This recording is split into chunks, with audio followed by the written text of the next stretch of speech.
안녕하십니까. 반갑습니다. 문이나 국화 그리기. 저번 영상에서 국화 잎 그리는 거 해봤어요. 왼쪽 오른쪽 그리는 거. 오늘은 줄기에 잎 달기 해보겠습니다.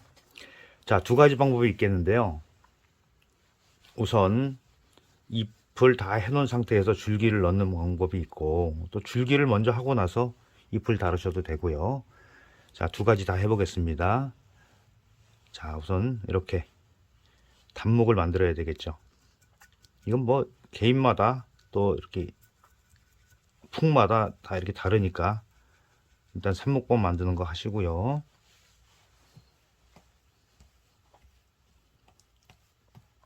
너무 흐리게만 안 하시면 좋을 것 같아요.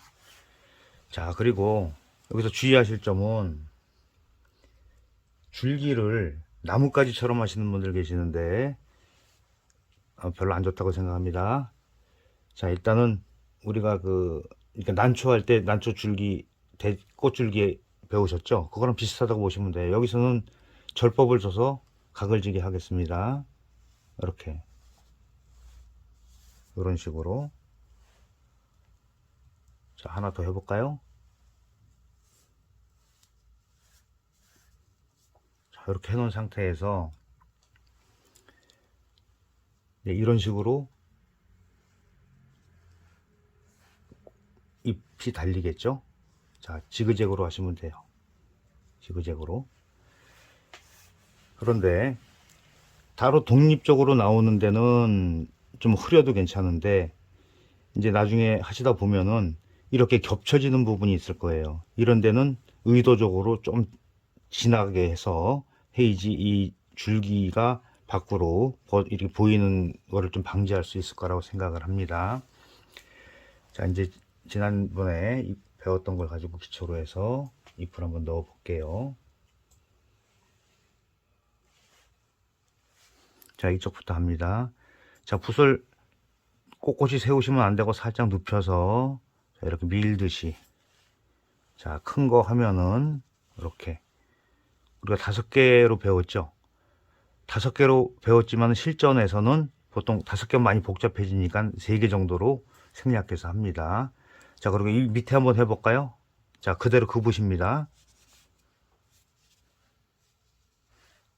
자, 먹 색깔이 변화가 보이시나 모르겠네요.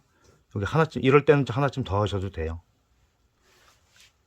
그리고 이것도 왼쪽 오른쪽 이렇게 하시면 돼요. 이쪽 한번 해볼까요? 자, 똑같은 붓입니다. 이렇게 좀 터져도 괜찮아요. 이렇게 하시고, 자, 하나 더 해볼까요? 자, 많이 좀 벌어지고 터지고 그러죠. 괜찮습니다. 이렇게 되면 나중에 오래된 이파리에 그런 느낌을 낼 수가 있어요. 자, 그리고 이제 위에 부분에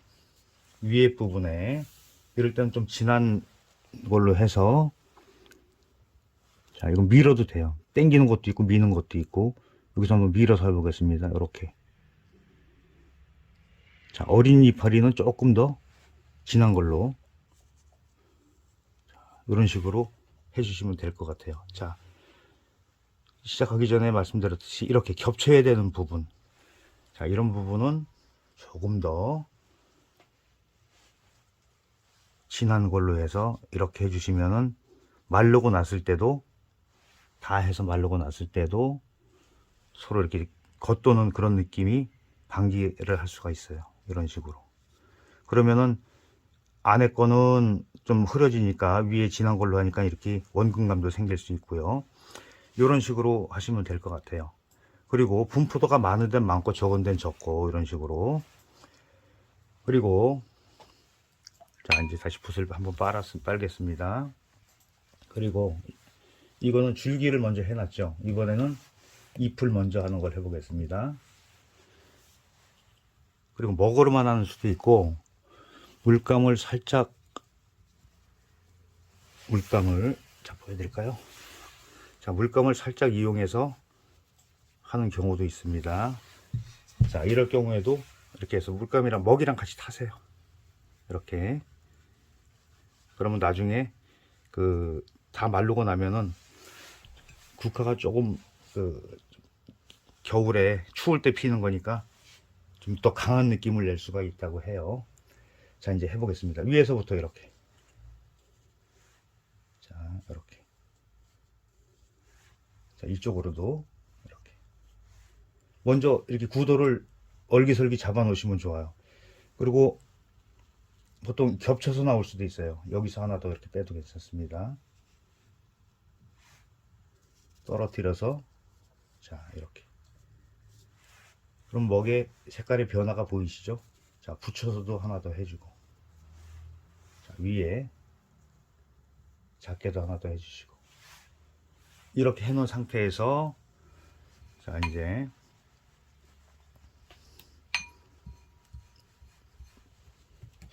붓을 빨아서 다시, 자, 단목을 만드신 다음에 여기서 해보겠습니다. 너무 직선으로 긋는 것보다 이렇게, 보통 이럴 때는 이렇게 끊어서 내려오는 게 좋아요. 이런 식으로. 그러면 여기서 연맥이 이렇게 들어가죠. 그러면 이런 데도 다 이제 이제 걸리적거리는 부분이 제거가 된다, 이렇게 보시면 돼요.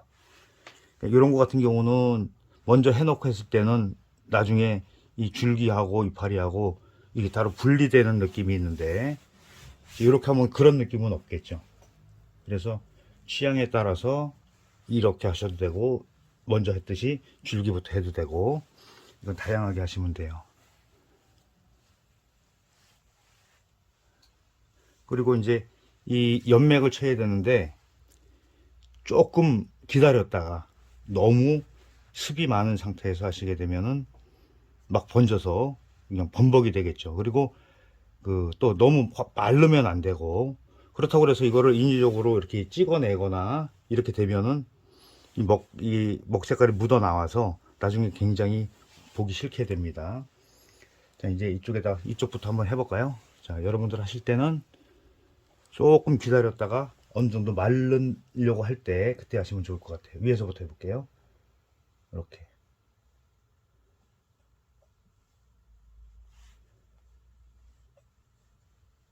많이 번져나죠? 이게 좀 마른 상태에서 하는 게 훨씬 더 좋습니다.